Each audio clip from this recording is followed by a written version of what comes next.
तो बेटा आज हम लोग इसे कंप्लीट कर देंगे शीट 1 की थ्योरी को, कल इसके न्यूमेरिकल कंप्लीट। मेरे बेटा इस चैप्टर में अब क्या बाकी है जो बोर्ड एग्जाम में या कंपटीशन में पूछा जाता है? दो फॉर्मूले हैं जिन पर बोर्ड में और कंपटीशन में न्यूमेरिकल्स आते हैं, वो कराऊंगा, उनपे थ्योरी नहीं आती। और एक टॉपिक है जिसमें बोर्ड एग्जाम में थ्योरी आती है, कंपटीशन में कुछ नहीं आता। ये निपटाते के साथ ही सेट नंबर 1 कंप्लीट हो जाएगा। फॉर्मूले कौन से हैं? एक फॉर्मूला तो मैंने आप लोगों को पहले भी बताया हुआ है, कल या परसों आया था, कूलम्स लॉ वाला। कैन यू टेल मी कि फोर्स का फॉर्मूला क्या बताया था? Force is equal to 1 upon Q1 Q2 upon where the value of 1 upon 4 pi epsilon naught is 9 into 10 raised to 9 unit बता सकते हैं? न्यूटन मीटर स्क्वायर पर कूलम स्क्वायर। फॉर्मूला बात हो चुकी है मेरे बेटा। यूनिट ऑफ चार्ज क्या है? कूलम। तुमसे कोई पूछे न्यूटन किसकी यूनिट है? सबको पता है ना 11th क्लास से कि ये फोर्स की यूनिट है।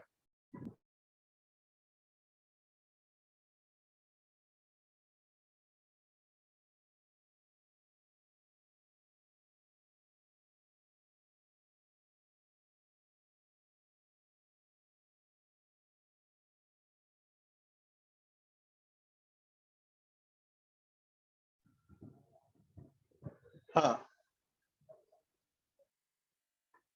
आवाज आ रही है बेटा? Yes sir. बीच में स्क्रीन गई थी क्या? No sir. ठीक है, तो मेरे बेटा ये आज पहले 10 मिनट इस फॉर्मूले को और इस पर आने वाले न्यूमेरिकल्स को देखते हैं। मैंने आपको बताया बोर्ड एग्जाम में कोई भी ये फॉर्मूला नहीं पूछने वाला, लेकिन इस पे न्यूमेरिकल्स आते हैं। कल मैंने एक न्यूमेरिकल कराया था, पहले हल्का सा उसके बारे में देख लूं कि आप लोग को कितना याद है कितना नहीं। पूरा नहीं पूछूंगा। यहां से 2 बॉल लटकाई गई थी, ये डिस्टेंस थी r, ये लेंथ थी l और ये एंगल था थीटा। मैं एरो बनाऊंगा, आप मुझे फोर्स बताएंगे। यदि आपने फोर्स बता दिया तो मैं समझ जाऊंगा कि हाँ भाई समझ में आ चुका है। स्ट्रिंग्स में टेंशन थी नीचे, गुड, वेरी गुड। और यहां पर कौन सा फोर्स था? इलेक्ट्रोस्टैटिक फोर्स, यानी चार्जेस का रिपल्जन। कौन सा फोर्स था बेटा? फिर मैंने कंपोनेंट करे थे, ये थीटा तो ऑल्टरनेट एंगल थीटा, तो ये कंपोनेंट करे थे बेटा। ये वाला बता सकते हो कौन सा था? T cos theta. और ये कंपोनेंट मैं दूसरी तरफ नहीं बना रहा, it is just a kind of revision. फिर मैंने कहा था अपोजिट फोर्स इक्वल होंगे। कौन सा किसके equal? T sin theta, T cos theta. अच्छा, फिर इसके बाद ये पूरी डिस्टेंस क्या थी? R, तो हाफ क्या थी? R/2, और ये बेटा L। आज घर पे मैंने किसे समझाया था वीडियो पे? आपको समझ में आ गया बेटा? कभी दिक्कत हो तो आप मुझे व्हाट्सएप पर कॉल कर लीजिए। छोटा क्वेश्चन होगा तो वैसे बता दूंगा, बड़ा होगा तो वीडियो कॉल पे बता दूंगा आपको। बस यदि मैं किसी बैच में नहीं हूं तो 24/7 आपके लिए अवेलेबल हूं। रात को 12 बजे भी फोन करोगे तो आंसर मिलेगा, और रात में 1:30 बजे तक सोता हूं, 1:30 बजे तक आप यदि वीडियो कॉल करोगे तो आंसर मिलेगा ही मिलेगा, चाहे वीडियो कॉल करके बताना पड़े, चाहे मुझे कैसे बताना पड़े। कसम खा के बता रहा हूं, इस बार मुझे 95 से नीचे तो किसी के नहीं चाहिए, और करवा दूंगा। रेगुलरिटी बनाए रखो बस। अच्छा बेटा, अब हमारा अगला पॉइंट है आज का,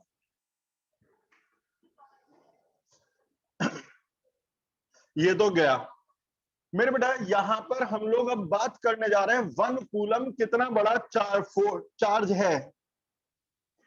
1 कूलम कितना बड़ा चार्ज है? क्या हम डेली लाइफ में 1 कूलम चार्जेस का यूज करते हैं? तो जवाब है 1 कूलम बहुत ही बड़ा चार्ज है। यदि कोई आदमी 1 कूलम लेके क्लास में बैठा है तो दूसरा आदमी 1 कूलम चार्ज लेकर के बेगम पुल से नहीं जा सकता, बेगम पुल पर खड़ा नहीं हो सकता। क्यों? एक तरीका तो यह है मैं वैसे ही बोल दूं कि 1 coulomb is very big charge. दूसरा तरीका है कि मैं उसको समझाने की कोशिश करूं अच्छा पहले ये बताओ, यदि मैं आपसे कहूं कि 1 न्यूटन फोर्स के बारे में जानते हो आप, अधिकतर बच्चों का जवाब आएगा यस। 1 न्यूटन फोर्स, मैं कहता हूं मुझे 1 न्यूटन फोर्स एक्सपीरियंस करना है, तो क्या मैं एक्सपीरियंस कर सकता हूं? तो जवाब है हाँ। हाथ पर 100 ग्राम का मास रखो और खड़े हो जाओ, हाथ नीचे को जाना चाहेगा, जो फोर्स लग रहा है वो 1 न्यूटन है अप्रॉक्स। अब आप कहोगे क्यों? मुझे बताओ कि यदि किसी आदमी के हाथ में 100 ग्राम यानी कि बेटा 0.1 केजी मास है, 100 ग्राम मीन्स 0.1 केजी, तो उसके हाथ पर फोर्स कितना लगेगा? तो फोर्स लगेगा mg। कितना लगेगा? और मास है 0.1, जी होता है 9.8, जिसे हम रफली 10 मान लेंगे। तो 10 तो सॉल्व करके क्या आया? 1 न्यूटन। तो यदि कोई आपसे कहे 1 न्यूटन फोर्स मैं एक्सपीरियंस करना चाह रहा हूं, तो हाथ में 100 ग्राम मास रख के भाग जाना कि यही है 1 न्यूटन। यदि कोई कहे मैं 10 न्यूटन फोर्स एक्सपीरियंस करना चाह रहा हूं, खुद बोल दो 1 किलो, 1 केजी रख दो, क्योंकि यदि मास आपने ले लिया 1 केजी तो फोर्स होगा 1 जी। जी को 9.8 तो सिर्फ एग्जाम्स में लेते हैं, घर पे तो जी को 10 ही लेते हैं, घरों की इंटरनेशनल वैल्यू। तो कितना हो गया? 10 न्यूटन। एक बार लास्ट बार बताओ, यदि किसी को 1 न्यूटन फोर्स महसूस करना है तो हाथ पे कितना वेट रखोगे? और यदि 10 न्यूटन, 100 न्यूटन, 10 केजी, 1000 न्यूटन, यानी कि बेटा 1000 न्यूटन तो आसानी से कोई झेल नहीं सकता। 1000 न्यूटन का मतलब हाथ पे 100 किलो मास रख दिया, भड़ाक से हाथ नीचे जाएगा, उंगलियों का कचुम्बर। अच्छा 1000 तक तो फिर भी ठीक है, क्योंकि कुछ बॉडी बिल्डर्स जो होते हैं वो 100 केजी तक ठाले हुए हैं, लेकिन बात आती है 10,000 न्यूटन, कोई झेल सकता है? मेरे ख्याल में अब आप लोग न्यूटन से जान पहचान हो गई कि यार न्यूटन तो ये कितना होता है। बात यह न्यूटन होता है, लेकिन 1 न्यूटन कितना होता है वो पहचान हो गई। अब आता है कि ये क्या, अब आता है कि यदि मैं 1 कूलम चार्ज लेके क्लास में बैठा हूं, तो दूसरा आदमी 1 कूलम चार्ज लेकर के बेगम पुल पर क्यों नहीं जा सकता? तो मान लीजिए 1 कूलम मेरे हाथ में है और 1 कूलम बेगम पुल पर है। यहां से बेगम पुल की डिस्टेंस 1000 मीटर मान लो अप्रॉक्स, थोड़ा बहुत इधर या उधर 1000 मीटर है बेटा, 1000 मीटर। तो फोर्स कितना लगेगा? इस फॉर्मूले को देखे बगैर बताओ फोर्स का फॉर्मूला, चार्जेस के बीच के फोर्स का। इसे मत देखना, मत देखना, अब बोलो।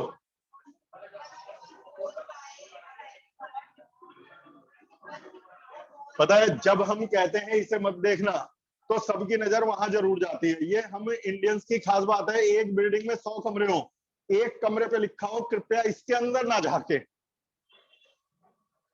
तुम सारी बिल्डिंग छोड़ दोगे, उसमें जरूर देखोगे। तो यहां पर मेरा कहने का मतलब था मत देखना, कि मैं चाह रहा था इसे देख लो, 2-4 बार देख के बोलोगे, 5वीं बार अपने आप बोलोगे। मैं मना नहीं कर रहा हूं, मैं साफ कह रहा हूं। अच्छा अब एक आदमी 1 कूलम चार्ज लेकर के मेरी क्लास में बैठा है, दूसरा आदमी 1 कूलम चार्ज लेकर के बेगमपुल पे बैठा है, दोनों में 1000 मीटर की डिस्टेंस है। देखते हैं कितना फोर्स लगेगा आदमियों पर। फोर्स का फॉर्मूला 1/4πε0, जिसकी वैल्यू है 9 × 10⁹ पहला चार्ज 1, दूसरा चार्ज 1, डिस्टेंस 1000 का स्क्वायर, सॉल्व करके आया हमारा 9000 न्यूटन। 9000 न्यूटन फोर्स कितना होता है? तो मैंने अभी बताया था कि जैसे 900 किलो का मास रख दिया गया हो किसी के ऊपर, अभी तो बताया था। क्या 900 केजी मास यदि आपके हाथ पे रख दे, सिर पे रख दे, 900 केजी मास आपको ऊपर लगा दें, तो क्या बियर कर पाओगे? मतलब ये कोई 1 कूलम लेके बेगमपुल पे मेरी खड़ा है और 1 कूलम लेके मेरी क्लास में खड़ा है, तो दोनों पे 900 किलो का वजन लगेगा, और इतना झेलना इम्पॉसिबल है, वो उड़ जाएगा। तो U 1 केजी कूलम पकड़ा, उड़ गया। यानी 1 कूलम तो बहुत बड़ा चार्ज है। डेली लाइफ में 1 कूलम हम यूज नहीं करते, तो कई बच्चे कहते हैं है तो 1 ही। अब भैया ऐसे तो 1 टन भी 1 ही है, लेकिन है तो 1000 kg के बराबर। 1 होना छोटा या बड़े की निशानी नहीं है। 1 का मतलब तो एक न्यूमेरिकल वैल्यू दे दी, असलियत में तो वो 900 किलो का वेट में एक्सपीरियंस करने जा रहा है। सारी बातों का कंक्लूजन और इस पॉइंट में मुझे बताना था कि 1 कूलम कितना बड़ा चार्ज है। कंक्लूजन यह है कि 1 कूलम तो डेली लाइफ के हिसाब से बहुत बड़ा चार्ज है। इसीलिए आपके ज्यादातर न्यूमेरिकल्स में चार्जेस माइक्रोकूलम, नैनोकूलम और पिकोकूलम में दिए जाते हैं। मैक्सिमम न्यूमेरिकल में वो बात अलग है, रेडीमेड न्यूमेरिकल जैसे मैं हाथ के हाथ बनाता हूं उसमें कूलम लिख दूं, लेकिन रियल बात तो ये है कि मेरा 1 कूलम बहुत बड़ा चार्ज है, वो इतना होता नहीं है डेली लाइफ में। समझ में आ गया? अब आते हैं दूसरे पॉइंट की तरफ। What is electric field?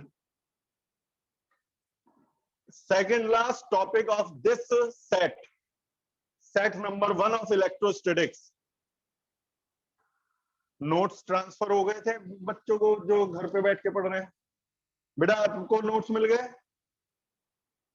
Yes sir, मेरी फ्रेंड दे देगी घर पे आके। ठीक। अच्छा अब सुनो मेरे बेटा, हमारा अगला पॉइंट है इलेक्ट्रिक फील्ड। ये बोर्ड एग्जाम में पूछा जाता है 2 नंबर में फॉर्मूला, और इलेक्ट्रिक लाइंस जो मैं पढ़ाऊंगा वो 3 मार्क्स का क्वेश्चन है।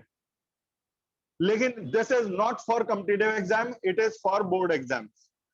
मैं देख बेटा बाइफरकेट करता हुआ चल रहा हूं, कौन सा किसके लिए है, कौन सा किसके लिए है।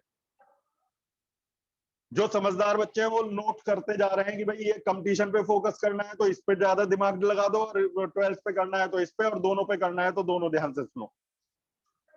मेरे बेटा हमारा इलेक्ट्रिक फील्ड का मतलब क्या है? What is electric field? जैसे बेटा बहुत सारे न्यूमेरिकल आएंगे इलेक्ट्रिक फील्ड पर, कम से कम 70-80 न्यूमेरिकल्स है। तो इलेक्ट्रिक फील्ड का मतलब तो पता होना चाहिए कि इलेक्ट्रिक फील्ड है क्या। ध्यान से सुनो, electric field is the force experienced bye 1 coulomb charge. 1 coulomb charge पर लगने वाला फोर्स ही इलेक्ट्रिक फील्ड है। जैसे मैंने कहा कि यहां इलेक्ट्रिक फील्ड है 10 न्यूटन पर कूलम, तो यदि आप यहां 1 कूलम को रखोगे तो उस पर 10 न्यूटन फोर्स लगेगा।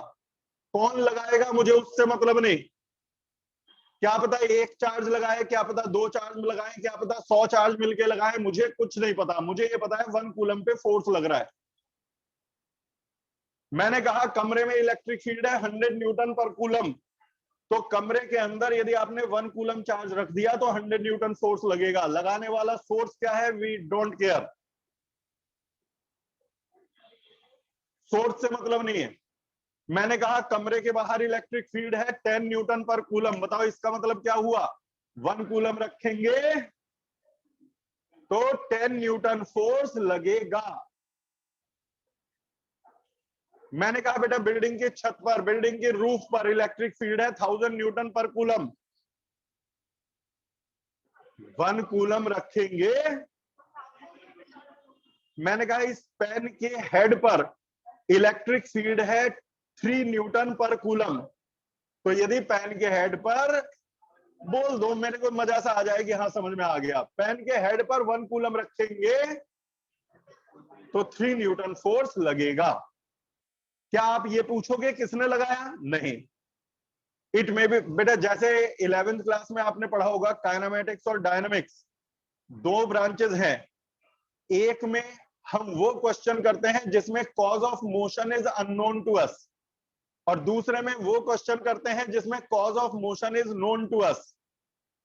जैसे किसी ने कहा एक कार 100 की स्पीड से जा रही थी, 3 मीटर में चल के रुक गई, रिटार्डेशन बताओ। ये क्वेश्चन के अंदर तुम्हें क्या किसी ने बताया क्यों रुक गई? क्या पता एक्सीडेंट हुआ हो, क्या पता ब्रेक मारा हो, कोई कारण नहीं बताया, तो ये काइनेमेटिक्स का क्वेश्चन है। जब कारण ना बताए तो काइनेमेटिक्स है, और कारण बता दे तो डायनामिक्स है। मैं कह दूं एक कार जा रही थी 10 मीटर पर सेकंड से, उसका एक्सीडेंट हुआ, 3 मीटर चल के रुक गई, मैंने कारण बता दिया, तो वो डायनेमिक्स है। 11th में 3 ब्रांच हैं, स्टैटिक्स, काइनेमेटिक्स, डायनेमिक्स। स्टैटिक्स रुकी हुई चीजों की स्टडी, काइनेमेटिक्स मूविंग ऑब्जेक्ट की स्टडी, डायनेमिक्स मूविंग ऑब्जेक्ट्स की स्टडी। तो बच्चे कहते हैं सर इनमें अंतर क्या है? जब आपको मोशन के चल स्टार्ट होने या रुकने का कारण ना पता हो तो काइनेमेटिक्स है, और जब मोशन के स्टार्ट होने या रुकने का कारण पता हो तो वो डायनेमिक्स है।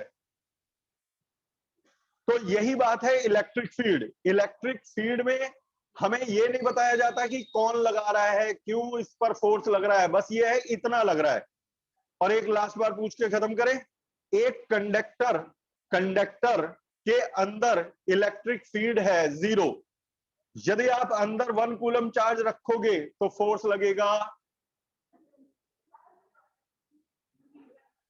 क्या है इलेक्ट्रिक फील्ड? कुछ नहीं, electric field is the force experience by 1 coulomb charge.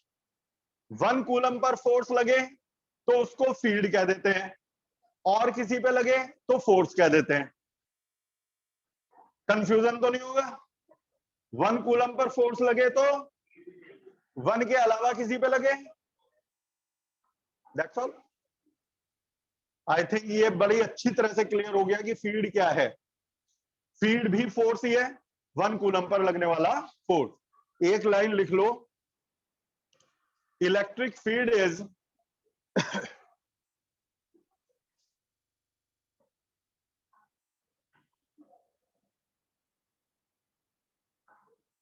electric field is the force experienced by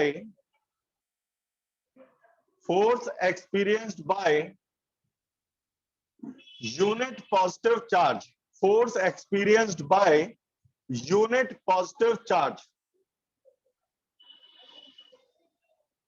अब यहां कई बच्चे कहते हैं यो क्या लिख दिया, 1 कूलम तो लिखवाया ही नहीं। सुन मेरे बालक, यूनिट पॉजिटिव, यूनिट का मतलब होता है 1 और पॉजिटिव का मतलब है प्लस, तो यूनिट पॉजिटिव का मतलब है +1 कूलम। एग्जाम में 1 कूलम नहीं लिखते, यूनिट पॉजिटिव लिखते हैं, तो यूनिट पॉजिटिव मींस +1 कूलम। अच्छा, दो चार्जेस के बीच में, अब आप कई बार कहते हैं बच्चे सर कई बार क्यों पूछ रहे हो? बेटा कारण है, फॉर्मूला तैयार कराना है। दो चार्जेस के, पॉइंट चार्जेस के बीच में लगने वाले फोर्स का फॉर्मूला क्या है, जरा वैसे ही बता दो। 1/4πε0 Q1 Q2 अपॉन। अब मैं कहता हूं ये तो है फोर्स का फॉर्मूला, मैं कहता हूं चार्ज Q से R डिस्टेंस पर फील्ड का फॉर्मूला बताओ। फील्ड का सिंबल F नहीं है, फील्ड का सिंबल है E। बताओ। तो मैं पहले फॉर्मूला लिख दूं, फिर मैं बताऊंगा आया कैसे। मेरे बेटा, चार्ज से R डिस्टेंस पर फील्ड का फॉर्मूला है E is equal to 1/4πε0 Q upon R square. ये है फील्ड का फॉर्मूला। चार्ज Q से R डिस्टेंस पर फील्ड का फॉर्मूला। ये आया कहां से, सुनो मेरे बेटा। जहां पर फील्ड निकालना होता है वहां कौन सा चार्ज रखते हैं? 1 कूलम। मैंने कहा चार्ज Q से R डिस्टेंस पर फील्ड बताओ, तो जहां फील्ड बताना हो वहां 1 कूलम रख दो। 1 कूलम पर जो फोर्स लगेगा उसी को फील्ड बोलेंगे। तो मुझे 1 कूलम पर लगने वाला फोर्स निकालना है, और उसी फोर्स को फील्ड बोलेंगे, और उसी का सिंबल E होगा। यानी जहां फील्ड निकालना है वहां 1 कूलम चार्ज रखना है और देखना है कि कितना फोर्स लगा।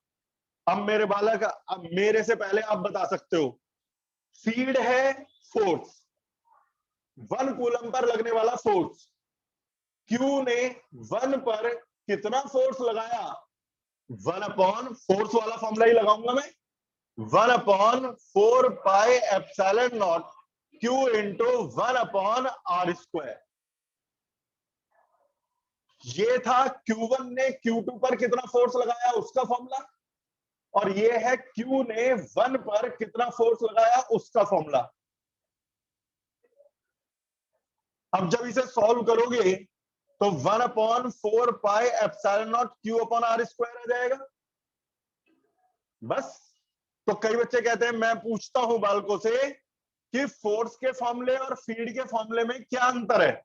वो कहते हैं फोर्स के फॉर्मूले में 2 चार्ज होते हैं और फीड के फॉर्मूले में 1 चार्ज होता है। फोर्स के फॉर्मूले में Q1 Q2 होता है, फीड के फॉर्मूले में सिर्फ Q होता है। फोर्स के फॉर्मूले में कितने चार्ज होते हैं बेटा? कौन कौन? और फीड के फॉर्मूले में नहीं, 2। दूसरा 1 होता है। मेरे बालक, जब भी आप फीड निकालोगे तो 1 कूलम पे ही निकालोगे फोर्स, और जब 1 कूलम पे निकालोगे तो मल्टीप्लाई होके Q इंटू 1 हमेशा Q आएगा। तो मेरे बालक, देखने में लगता है कि दूसरा चार्ज नहीं है, जबकि रियलिटी यह है कि दूसरा चार्ज है 1 कूलम। आ गया? मुश्किल लग रहा है? कंसेप्ट एक एक क्लियर होता जा रहा है। फीड और फोर्स में सिमिलरिटी क्या है? दोनों फोर्स है। डिसिमिलरिटी क्या है? 1 कूलम पे लगने वाला फोर्स फीड है, बाकी सब पर लगने वाला फोर्स है। फॉर्मूले में क्या डिफरेंस है? मैं चुप हो जाऊं, आप बता सकते हो? फीड का फॉर्मूला 1, इसे देखे बगैर बताओ। फीड का फॉर्मूला, दिन में एक बार तो जोर से बोल दिया करो, मेरी आत्मा ठंडी हो जाती है। फीड का फॉर्मूला और फोर्स का फॉर्मूला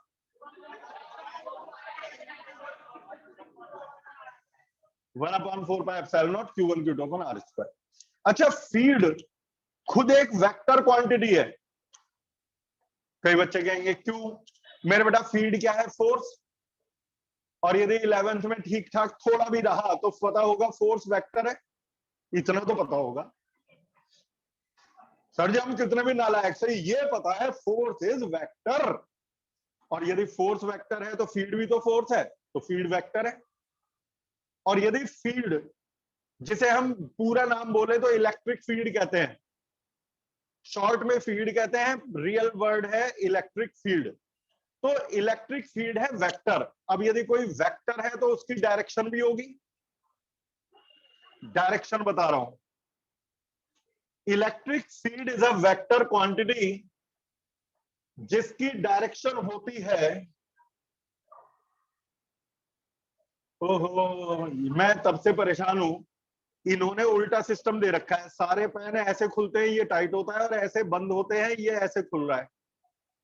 मैंने बीच में 2-4 बार टाइट कर दिया, वो खुल के गिर पड़ा। पूरा एरोप्लेन का इंजन बना रखा, 20 रुपये का है नहीं, औकात से बाहर। अब मेरे बेटा, डायरेक्शन, ये है प्लस चार्ज, ये है माइनस चार्ज।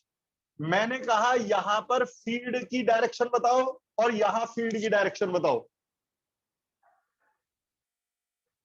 क्वेश्चन समझ में आ गया क्या कह रहा हूं? क्या बताने जा रहे हैं हम लोग? फील्ड की, जहां फील्ड निकालना हो वहां एक चार्ज रखा जाता है, कौन सा? +1 कूलम, यूनिट पॉजिटिव। तो मुझे यहां फील्ड निकालना है, +1 रख दो। यहां फील्ड निकालना है, +1 रख दो। इस +1 पर जो फोर्स लगेगा वही फील्ड है।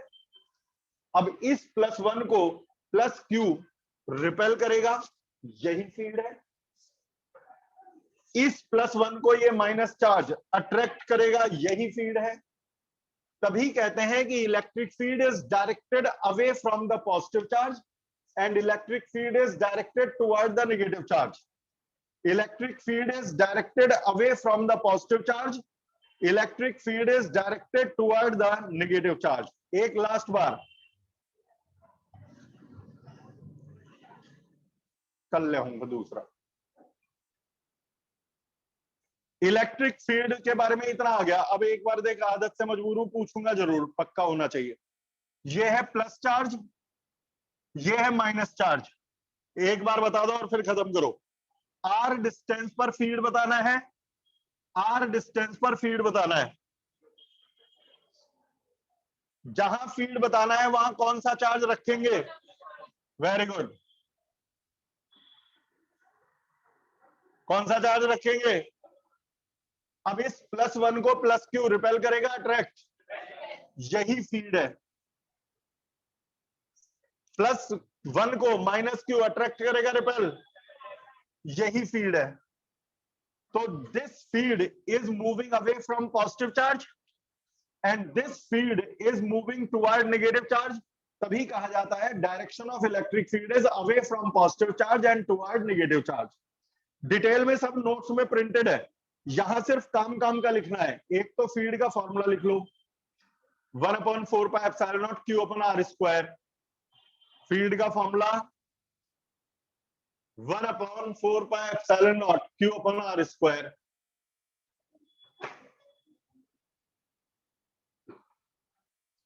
1/4πε0 Q/r²। अब डायरेक्शन लिख लो, electric field is directed away from positive charge. Electric field is directed away from positive charge and directed toward negative charge. And directed toward negative charge.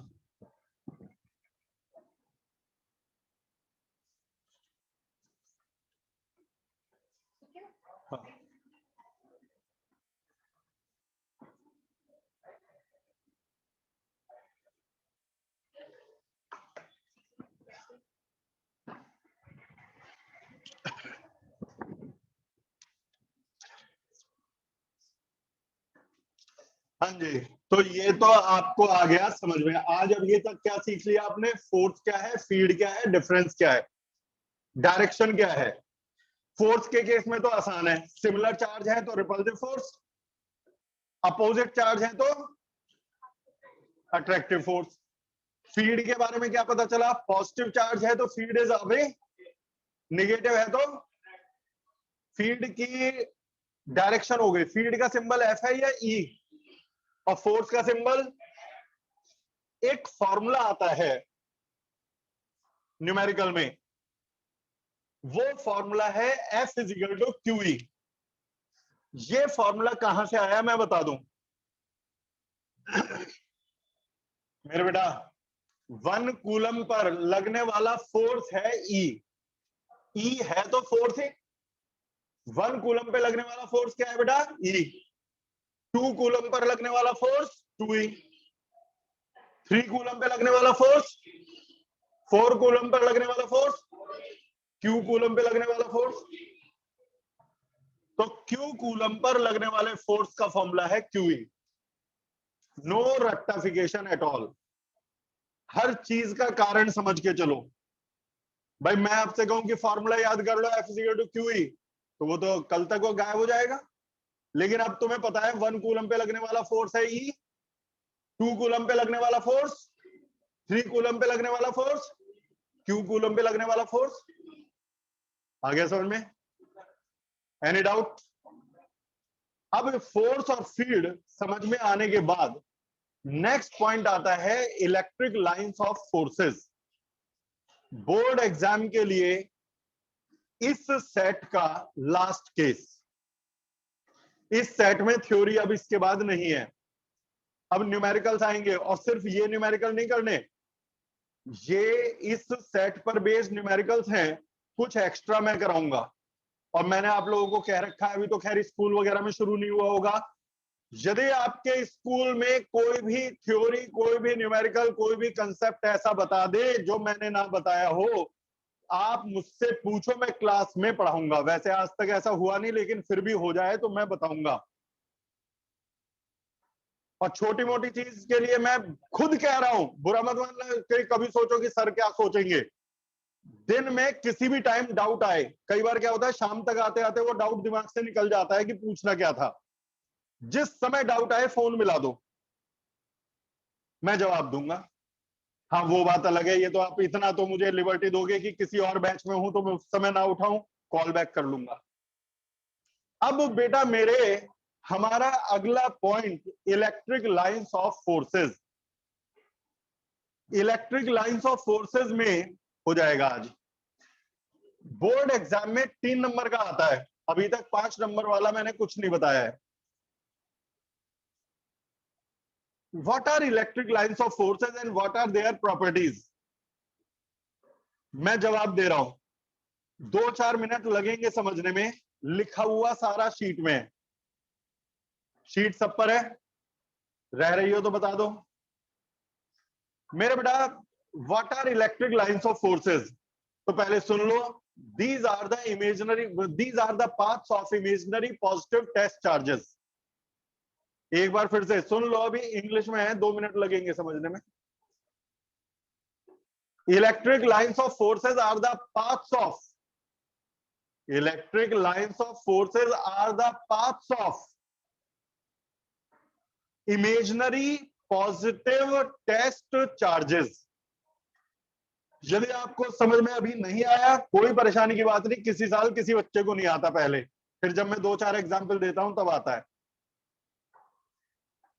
एक बात सुनो, मैंने यहां पर एक छोटा सा पॉजिटिव चार्ज छोड़ दिया, छोड़ा भी नहीं, इमेजिन करा, मान लिया कि मैंने पॉजिटिव चार्ज छोड़ दिया, वो इधर चला गया तो ये इलेक्ट्रिक लाइन, इधर चला गया तो ये इलेक्ट्रिक लाइन, यहां चला गया तो ये इलेक्ट्रिक लाइन। पॉजिटिव चार्ज को छोड़ने पर वो जिस रास्ते से जाता है वो रास्ता कहलाता है इलेक्ट्रिक लाइन। मैं कहता हूं ये इलेक्ट्रिक लाइन है, तो आप समझ जाना, किसी पॉजिटिव चार्ज को छोड़ोगे तो वो इसी ट्रैक पर जाएगा, रिलीज करोगे तो वो यहीं से जाएगा। मैंने कहा this is the electric line, it is the electric line. Electric line, तो आप समझ जाना कि यदि आपने पॉजिटिव चार्ज यहां छोड़ा तो इधर जाएगा और यहां छोड़ा तो इधर जाएगा। यदि नहीं छोड़ोगे तो ये रास्ता दिखाई नहीं देगा। ऐसा नहीं कि इलेक्ट्रिक लाइन दिखाई देती है, इलेक्ट्रिक लाइंस बिल्कुल वैसे हैं जैसे एरोप्लेन का ट्रैक। कई लोग सोचते हैं एरोप्लेन तो किसी भी रास्ते पे चले जाते होंगे, पूरा आसमान है, सड़कें तो खुली भी है, सड़कें वगैरह तो है नहीं। मेरे बेटा सारे बढ़ जाएंगे। आज की डेट में हजारों फ्लाइट सिर्फ इंडिया के अंदर चलती हैं।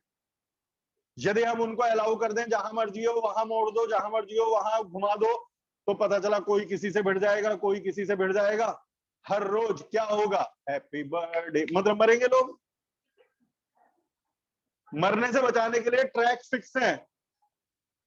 यदि ये दिल्ली है, ये बॉम्बे, दिल्ली से बॉम्बे जाने वाले का ट्रैक ये है, तो चाहे पहला प्लेन जाए, दूसरा जाए, तीसरा जाए, 10वां जाए, वो इसी ट्रैक से जाएगा।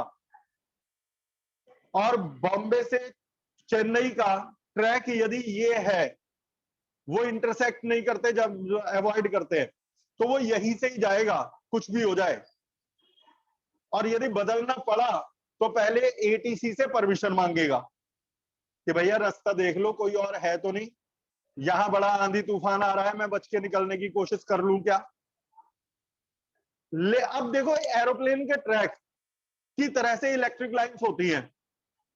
एक एरोप्लेन यहां से उड़ के यहां जा रहा है, अगला प्लेन भी यहां से यहां जा रहा है, अगले दिन सुबह देखा वो भी प्लेन यहां से यहां जा रहा है, यानी एक वेल डिफाइंड ट्रैक है। जब भी प्लेन गुजरेगा तुम्हें पता चल जाएगा यहां से चला है, इस रास्ते से यहां जाएगा। अब जिस समय प्लेन उड़ नहीं रहा, कोई दोस्त आके तुमसे पूछे कि ट्रैक दिखाना, असलियत में तो कुछ भी नहीं है, या है ऊपर कुछ। जब जाएगा तब तो पता चल जाएगा, दिखता हुआ दिख जाएगा चलता हुआ, लेकिन जब नहीं जा रहा तब तो कुछ भी नहीं है। यही है इलेक्ट्रिक लाइन। पॉजिटिव चार्ज रखोगे तो वो उस ट्रैक से जाएगी और तब तुम्हें इलेक्ट्रिक लाइन महसूस हो जाएगी। और यदि रखोगे ही नहीं, और मैं कहूं एक पेन को हेयर से रब किया, दिखाना इलेक्ट्रिक लाइन। इलेक्ट्रिक लाइंस यानी एक हाइपोथेटिकल कॉन्सेप्ट है। जब पॉजिटिव चार्ज रखोगे तो वो उस रास्ते से जाएगा। जैसे बोर्ड एग्जाम में पूछा गया, draw electric lines due to plus Q, दूसरा draw electric lines due to minus Q. ये अभी 1-1 मार्क के चल रहे हैं। Draw electric lines due to dipole, dipole का मतलब प्लस और माइनस दोनों, जहां प्लस और माइनस दोनों आ जाएं उसे बोलते हैं dipole. Equal and opposite charge. मेरे से कहा यहां इलेक्ट्रिक लाइन ड्रॉ करो, यहां इलेक्ट्रिक लाइन ड्रॉ करो, यहां इलेक्ट्रिक लाइन ड्रॉ करो, 3 पॉइंट। अब मैं सोचूंगा कि मैं यदि पॉजिटिव चार्ज को रखूं तो कहां जाएगा। मैंने यहां पॉजिटिव चार्ज को रखा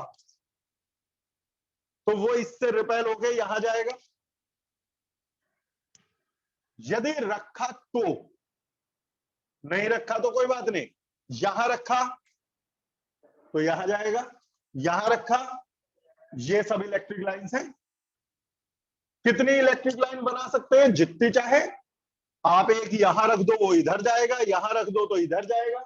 जिसे आप रख रहे हो उसे बोलते हैं imaginary positive test charge. Imaginary क्योंकि सोच ही तो रहे हो, मैं भी सोच ही तो रहा हूं कि यहां रखा तो यहां जाएगा। असलियत में मैंने कौन सा चार्ज रख दिया, चार्ज रखा है या इमेजिन किया है, इमेजिनरी। कौन सा इमेजिन किया है, पॉजिटिव या negative, imaginary positive test charge. Imaginary positive test charge वो है जिसके बारे में मैंने सोचा है। हाइपोथेटिकल कंसेप्ट है, इमेजिनरी कंसेप्ट है। अच्छा इस वाले केस में बताओ, यदि मैंने पॉजिटिव चार्ज को रखा, रिपेल होगा या टुवर्ड आएगा। यहां रखा, यहां रखा, यहां रखा, ये सब क्या है, इलेक्ट्रिक लाइंस। ये सब क्या है, इलेक्ट्रिक लाइंस। आपने नोटिस की दो property, electric lines are moving away from positive charge और मूविंग टुवर्ड। दो प्रॉपर्टी तैयार हो गई। तीसरा डायपोल के केस में सोचिए, यदि मैंने यहां किसी पॉजिटिव चार्ज को रख दिया तो ये प्लस इस प्लस को रिपेल करेगा और माइनस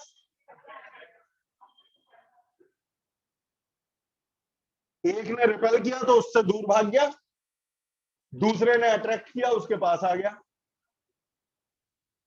यहां रखा तो ये इसे रिपेल करेगा और ये कितनी बना सकता हूं बेटा, कोई गिनती नहीं, जितना मन करे इमेजिन करते रहो। इसमें सबसे बढ़िया वर्ड क्या है, इमेजिनरी।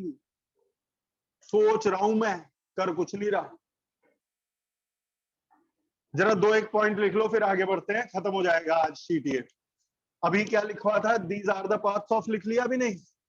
हेडिंग डालो इलेक्ट्रिक लाइंस, इलेक्ट्रिक लाइंस। उसमें पहला point, these are the paths of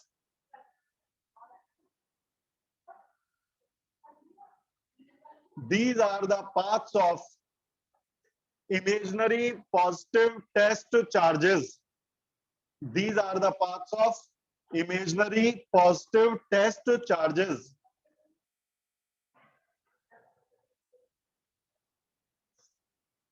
imaginary का मतलब हम सोच रहे हैं, पॉजिटिव चार्ज के बारे में सोच रहे हैं, टेस्ट चार्ज टेस्टिंग कर में रख रखा है लैब में। These are the paths of imaginary positive. दूसरा point, these lines move away from positive charge.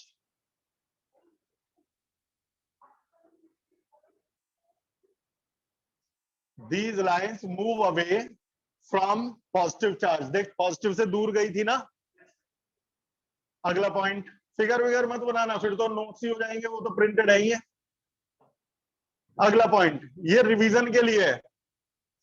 अगले में लिखिए बेटा, these lines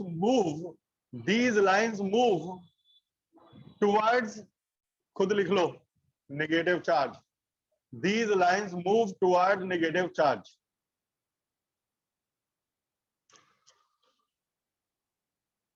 अगला point, in case of electric dipole,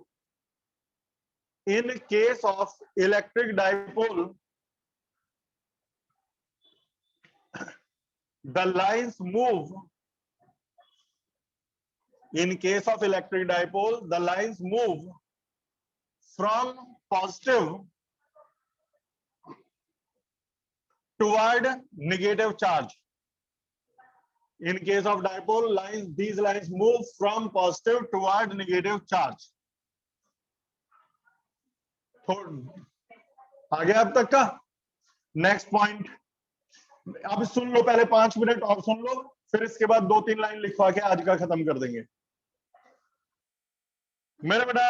next number पर सुनिए, these lines are emitted or terminated perpendicular to the surface. क्या मतलब हुआ? अच्छा एक बात मैं पूछूंगा, आप बता दोगे तो समझ जाओगे। ये प्लस क्यू है,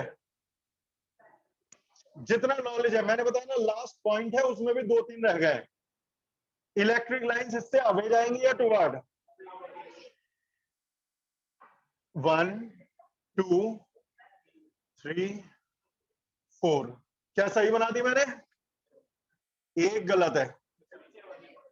क्यों? क्यों होनी चाहिए? ऐसा बेटा, रिपेल, यदि आप पॉजिटिव चार्ज रखोगे तो क्या वो कहीं भी रिपेल होता है? तो जवाब है नहीं। ये है Q1 और ये है Q2। मैं कहूं कि ये दोनों पॉजिटिव है, रिपेल होंगे, तो रिपेल का मतलब दूर जाएंगे। तो दूर यहां नहीं जा सकता, यहां नहीं जा सकता, दूर जाता है सेंटर से सेंटर को जोड़ने वाली लाइन की सीध में। ये नियम है, सेंटर से सेंटर को कनेक्ट करने वाली लाइन की सीध में ही जाता है ये। ऐसा नहीं कि यहां भाग गया, यहां भाग गया, इधर भाग गया, बस ये सही है बाकी गलत। मतलब ये हुआ कि यदि मेरे पास एक पॉजिटिव चार्ज है Q, मैं यहां पर इमेजिनरी टेस्ट चार्ज रखूं तो दूर तो भागेगा, लेकिन दूर इधर नहीं भागेगा, इधर नहीं भागेगा, सेंटर से जोड़ने वाली लाइन की सीध में भागेगा। अच्छा, सेंटर से जोड़ने वाली लाइन को तो बोलते हैं रेडियस, और radius is perpendicular to the circumference.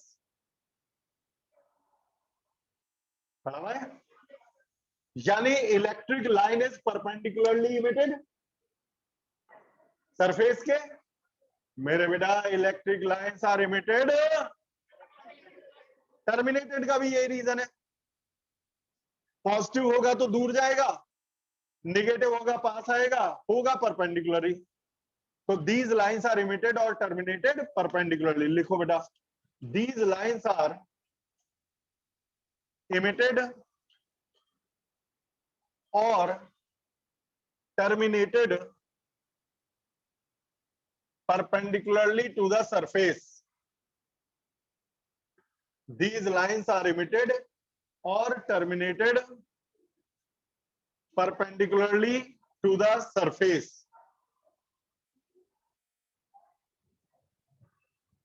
अच्छा, अब इससे जो बचे हुए पॉइंट है जल्दीबाजी में नहीं निपटा रहा, मैं यहां पे रोक रहा हूं, लेकिन एक बात पूछूंगा, रिकॉर्डिंग ऑफ कर रहा हूं बेटा।